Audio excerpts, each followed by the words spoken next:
இப்பொழுது நாம் நந்தியிடம் உபதேசம் பெற்று ஆணவமான படலம் கிழித்து அறிவிற்காணறிய மெஞ்ஞான கண்ணை நந்தி குருவாக நமக்கு காட்டியதாக எண்ணி சம்பந்தப் பெருமான் பாடியருளிய தோடுடைய செவியன் என்று தொடங்கும் பதியத்தை பாடி குருவருளால் நான் கண்ட பெம்மான் இவனன்றே என்று பாடி பரவுகிறோம்.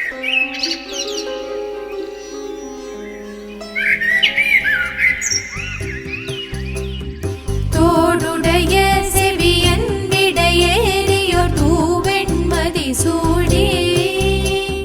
காடுடைய சுடலை பொடி பூசிய உள்ளங்கவர் கள்வன் ஏடுடைய மலரான் முனை நாட்பணி நேர்ந்த அருள் செய்த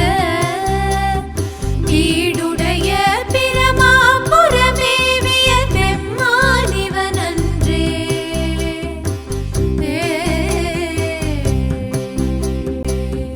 அருநெறிய மறைவல்ல முனியகன் பொய்கை அலர்மேய பெருநெறிய பிரமாபுரமேவிய பெம்மானிவன் தன்னை ஒரு நெறிய மனம் வைத்துடன் ஞான சம்பந்தன் உரை செய்த திருநெறிய தமிழ் வல்ல